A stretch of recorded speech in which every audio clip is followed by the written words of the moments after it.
हरिओम।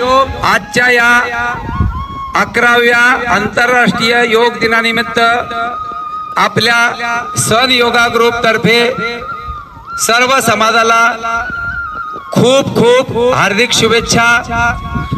करो योग रहो निरोग, करो योग रहो निरोग, करो योग रहो निरोग। सर्वांनी रोज योगा करून सुखी समाधानी आनंदी निरोगी जीवन जगायचे।